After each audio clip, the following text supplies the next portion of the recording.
back to Global Women Enrichment, our final episode for February month. This has been such an interesting month. And to close it off, we are going to be having an open and honest discussion with the lovely Dr. Sandra Brown. She has been the star for this month. Yeah, and we are happy to have you and to be in this Global Women Enrichment organization with you. So, Dr. Brown, Laura, and I going to be having a lot of deep questions so you can tell us about your journey to self-actualization. First of all, Dr. Brown, in speaking with you, I know you mentioned that you are actually from Germany, but you grew up in Jamaica, and you also have Indian heritage. So can you tell us a little bit about that? Well, first of all, I want to let you know how grateful I am to be a part of your team. I think the concept of helping women to become the best they can be and to realize their full potential is such a privilege and such an honor, and I'm glad to be a part of that. So first of all, thank you. So I was born in Germany. My dad is originally from Trinidad, and my mom was born in Jamaica, and they met in England. And they got married. I have a brother who is older than I am. He was born in England, and then my parents were in Germany at the time on British territory because my dad was in the Royal Air Force. And so I was born in Germany. I spent a year in Germany. Then we moved over to England, went back to England, and subsequently we moved to Jamaica when my dad needed to make some decisions about leaving the Royal Air Force and finding a job back in the Caribbean, and they chose to return to Jamaica. My dad's dad is originally from India, and so my dad was half Indian, and I guess I got 25%. So that's the story of my heritage. I see myself as being just a mixture of everything good and ultimately a citizen of heaven. Oh, wow. Profound. Laura, any question concerning? Actually, talking about being a citizen of heaven, one of the things that brought us together is our faith walk. And I think that it would be wonderful for you to share with our listeners a bit about your faith walk. And while we all know that you're a nurse practitioner, you also are something else. So can you share that with us? So my faith walk is the priority in my life. More than anything else, my faith in God is what determines who I am today. I was only 4 years old when we moved back to Jamaica, and shortly thereafter we began going to a church in Montego Bay, Jamaica. And shout out to Rosemount Missionary Church, the place where I grew up. And I was 6 years old when Jesus came a knocking at my heart's door, and I surrendered to his authority in my life. Now you would say, 6 years old? You didn't know anything about being a Christian? Well, I'll tell you that's very interesting, because when I think back to when I was 6, there seemed to have been this intimate connection between Jesus and I seemed to have this relationship where I felt like he was talking to me personally. And at 6 years old, I asked the Lord to take charge. And from 6, by the time I was 10 years old, I got baptized. And my faith walk has only gone from step to step in the Lord. I think I did high school, graduated high school at 16. And at a young age of 16, I went to Jamaica Theological Seminary because I felt that I needed to know why I believed what I believed. There were so many faith issues during high school and different religions, and I wanted to know, why am I choosing Christianity? Why am I a part of Christianity? Why am I not a part of another religion? And if this is the religion I'm going to be a part of, I need to understand why. So at 16, I went to Jamaica Theological Seminary for 2 years, and when I graduated, I felt like I understood my faith and I could speak about it. And it's growing with Jesus since then. That's what gives my life meaning. I was probably 15 years old when I was trying to figure out, God, what do you want me to be? I wanted to follow in the steps of the Lord. I was very influenced by a book called In His Steps. And I wanted to know, what do you want me to do with my life, Lord? And I remember asking my mom, who is my greatest mentor, you ask God for me, Mom. What do you want me to be? And she said, no, you're old enough. Ask God. He'll tell you. So I did. And in my young Christian life, I figured I could fleece the Lord. Kind of like Gideon did. Yep. Where, Lord, I'm going to put a fleece out here. And if you want me to do X or Y, let the fleece be wet and the ground be dry. And then Gideon wasn't satisfied, so he flipped it. Let the fleece be dry and the ground be wet. And I actually remember I was probably 14 going on 15. It was my birthday. And there was someone who always sent me a birthday card. And I used that experience that if I opened the mailbox and that card was there, it would mean I do A. And if not, I would do B. And that's how I discovered that I was going to go into nursing. Wow. So that was your calling. So you went to seminary, and in essence, you became a pastor, correct? No, actually, going to seminary was to educate me in the things of the Bible. So I studied Old Testament, New Testament.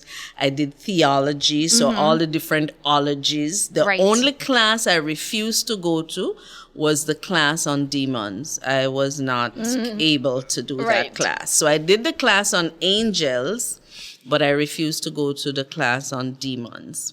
And I did, typing, English, psychology. I did all 2 years. I did 2 years, and I did psychology every semester, I believe. So it was a different psychology each time, whether it was abnormal or social psychology, Old Testament, New Testament, books of the Bible. So I began to understand my faith and what I was being taught. And I learned how to read the Bible for myself, to understand the Bible, and how to use literature to guide me. So commentaries, how commentaries could help me to learn scripture. So am I understanding you that basically your first love was to be in the ministry? My first love was to know the scripture. And somewhere in there, probably I believe I was called to be a pastor's wife, and I wanted to be equipped to teach in the church. And part of my graduation, I did have a certificate that would qualify me to teach in the church, to teach the Bible, and to teach Sunday school, and to teach adults the scriptures. So this was while you were living in Jamaica, or that was while I was in Jamaica. When I left high school, when everybody was going to med school or to what we called in the islands sixth form, where you would be doing further studies to prepare you for university, I went to Jamaica Theological Seminary. Okay. At 16. All right. I was very young. Yes. And then fast forward, you relocated to Miami, Florida? That's correct. So when I was 18, I left Jamaica and I moved to Miami for 2 years. And while I was here, I did my licensed practical nursing course with the dream of going into nursing to become an RN. But after those 2 years, it was just too expensive to study nursing in Miami.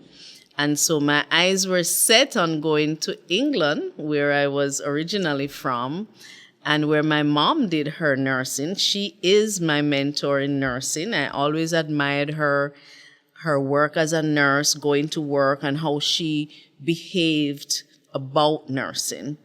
And so my dream and passion for as young as I can remember was to be a nurse. And so I went back to Jamaica to just say hi to people I had left, and because now I was going to make this long trip to London, England, to go into nursing school. Well, unfortunately, when I got to Jamaica, that dream didn't materialize, and I started nursing school in Jamaica, and within 6 weeks, I met Lance Brown. Oh, wow. The love of your life, your fantasy guy. Yes. Yeah. So that's how I finally got into my nursing program at Kingston School of Nursing in Kingston, Jamaica. So now with with you having, with your faith and having been to theological school and all that, and also your career in nursing, do you incorporate your faith with your patients? Very interesting question. So growing up, my thought of nursing was that we were little handmaidens, angels of the Lord. I actually had the naivety to believe that all nurses were perfect. We were angels. Every nurse had to be a Christian because we were taking care of people. Well, I've grown past that many years now. But so ever since the beginning, being called into nursing, believing that God was leading me into nursing, and going to Bible school, going to Jamaica Theological Seminary before I became a nurse, I always saw that both would be connected. So the question you ask is, do I combine my faith in my practice? Absolutely. Now, I do have respect for everybody's beliefs. So I don't impose my beliefs on anybody. I never went down the aisles of the units I worked on to convert people. I actually found out what people were doing, and I found a language that was similar. So I do remember a case where I had a Jewish patient who had just had surgery, and she was in some distress. And having learned that she was Jewish, I spoke her language. I spoke of the Father Abraham, Isaac, Jacob. The God of Abraham, Isaac, and Jacob is here to bring you peace.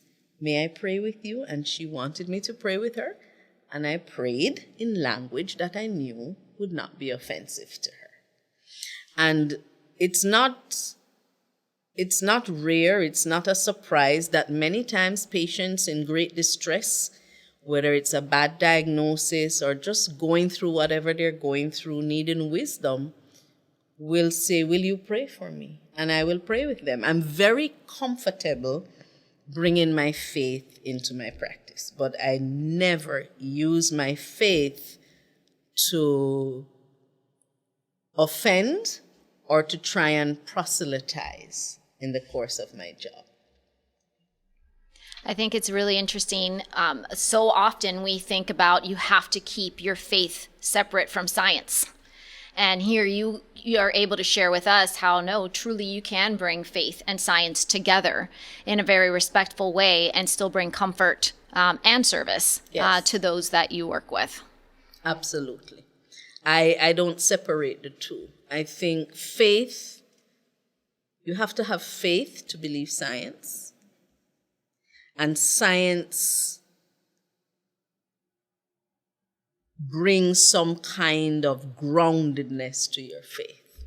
So for me, they complement each other, and faith expands the science to me.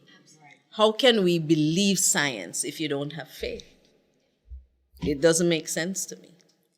And for your line of work as a nurse practitioner, and I think it's easier than if you were in corporate America, where you're in sales, like say Laura, and you're trying to get that sale, and in between there, by the way, let me pray with you. That would not work well. But in your profession, that definitely is a perfect combination, because the patients need comfort depending on where they are. Yes. Whatever is happening in their lives. So that's I work in life and death situations. right, exactly.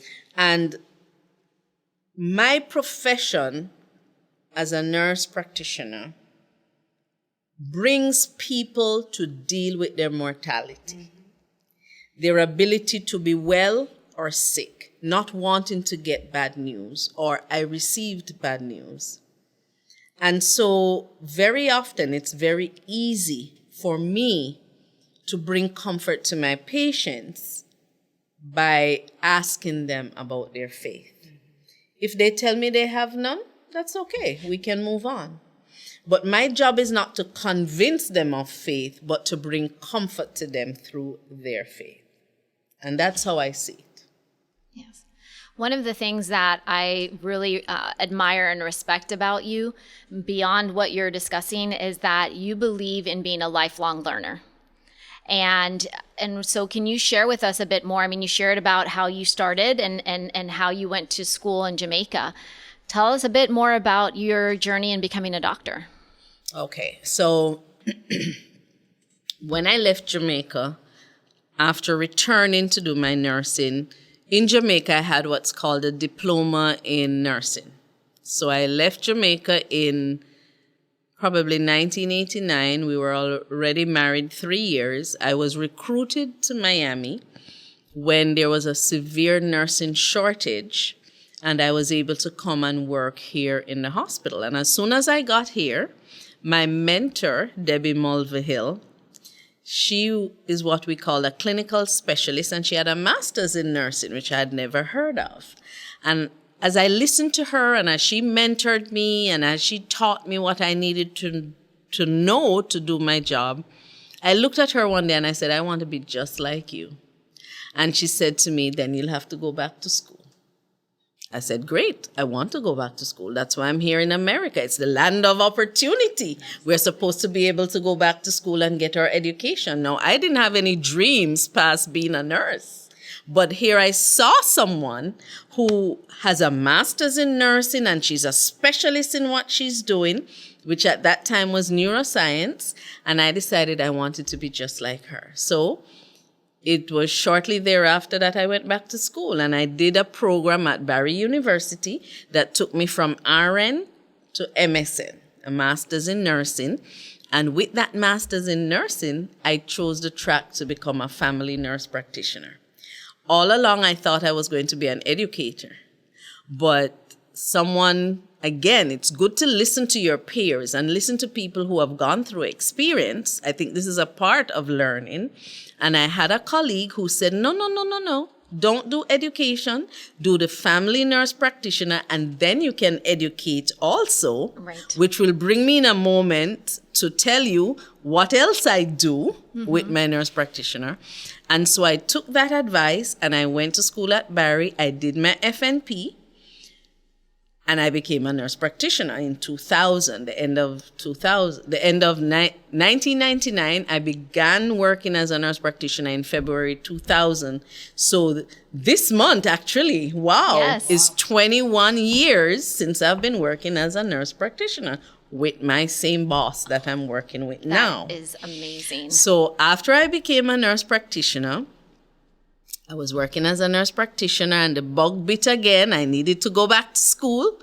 And so I think it was in 2002 or 2001, I began thinking about, do I do a PhD or do I switch gears? And I actually toyed with going into psychology and mental health. And one of my professors, who I called mentors, are very important. And I said, I'm thinking of going into psychology. And she says, you are not going into psychology until you get your PhD in nursing. And I listened to her, and I began making the application to do my PhD in nursing. I was accepted at 2 universities. I chose to go to the University of Miami, and I did my PhD in nursing between 2002 and graduated in 2009. Now, it's not that I was lazy. I just decided to have a baby in the middle of all of that. And that's another story.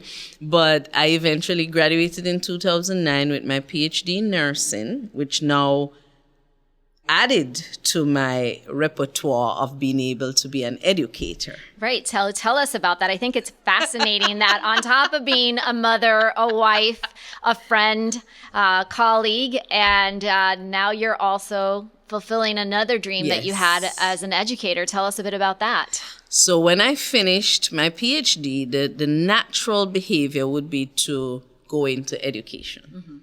But I'm a practitioner. I love to be with my patients. I love to talk to my patients. I love to talk to people about health. And there was no way I was going to give up my practice completely to go into education. And I promise you, I applied to every university in Miami, all the way to Boca, FAU, And everyone wanted me full-time. If I wanted to be a full-time professor, I'd have to give up practice. There was no way I could do that.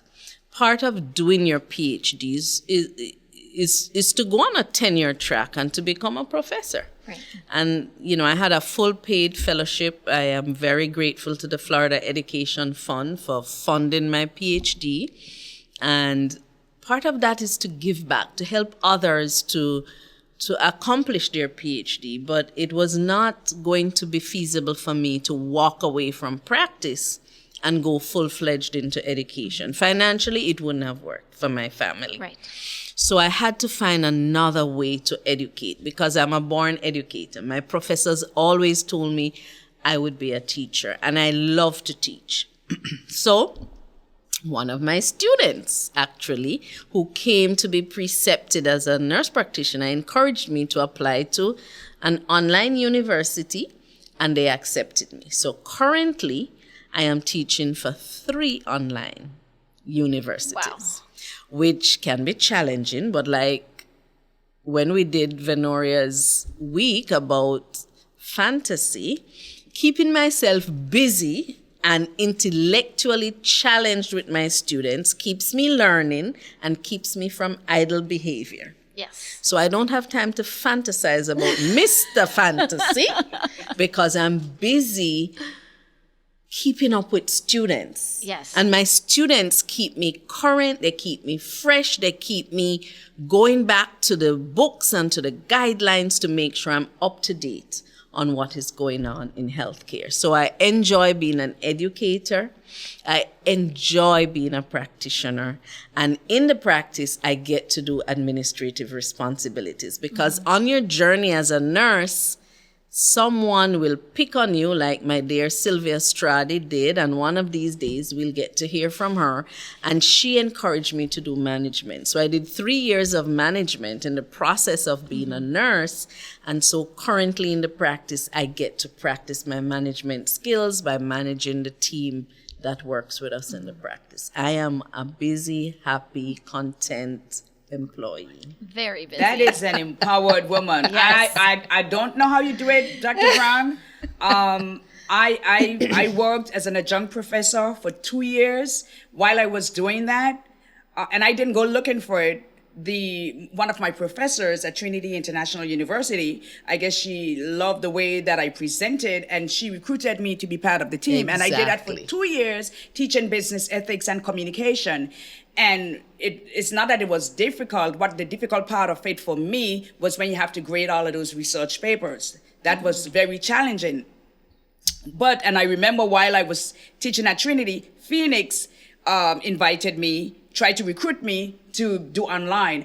I am not the dedicated person that could sit and teach, go in a classroom and teach online. I cannot do that. Plus, I was, I had young kids, and it's no way that I could take on 3 jobs. So I'm telling you, my hat's off to you because you have 3 online classes. And on top of that, you are a full-time practitioner. That is commendable. So I must tell you, first, I have a philosophy that where I ask God to bring to me what he wants me to do. So when I'm asked to do things, it's not that I don't know how to say no, but I see opportunities come to me that I feel are God-given and I need to embrace. I pray much about what I should accept and what I shouldn't accept, and trying to find balance in my life as a mom, a wife, a nurse practitioner, and a professor. And so what I teach comes naturally out of what I practice, because I teach nursing assessment, which I'm doing every single day. I teach pharmacology for nurse practitioners, which I do every single day. And then the last opportunity I had, the most recent opportunity, was to teach pharmacology to social workers. And that pharmacology is also a part of what I do as a nurse practitioner. So I feel like my faith, being a practitioner and being a professor, flows together. And I tell my children I haven't worked a day in my life because I'm doing what I love. I don't get up thinking, oh my God, I have to go to work again today. No, I'm excited about what I'm going to learn today. Who am I going to meet today? What problems am I going to solve today? How am I going to influence people today? And so I am content. It's not easy. There are days, let me not lie, there are days when I feel like I'm going to be overwhelmed. I have too much to do. And then I remind myself, it's one piece at a time. And I do a little piece each day, and eventually it gets done. And I'm content. I'm happy. I believe success is doing what God put me on earth to do. And that's what I'm doing. Thank you, Dr. Sandra Brown, for sharing so much with us. In recap for what we have gone through this month in February, our first week we started off talking about Black History Month and being heart healthy. We then talked about Mr. and Mrs. Fantasy, who could forget them, and really the focus on creating the fantasy in your own life. We talked about the current events affecting women. And one thing that we also want to make sure that we remind you of is to visit our website and subscribe so that, one, you can receive the $200 hotel savings card from our sponsor, Constant Lead Stream, and also be subscribed to receive our newsletter. I'll now turn it over to Venoria to tell us who our raffle winner is. Thank you, Laura. And thank you, listeners. And thank you, subscribers. And we have the winner for the raffle winner to receive a destination trip, have a choice between Punta Cana, Orlando, an Orlando resort, or a Las Vegas resort. And the winner is Carrie Cunningham. Shout out to you and congratulations. Woo! You should be receiving information about the destination within a week from today. So again, thank you, Carrie. What we can expect for our next podcast is you will be joining us and a group of women that will be sharing some great new topics. We want to make sure you're listening in, so please remember, subscribe on our website and subscribe to our YouTube channel. Can't wait to talk with you soon.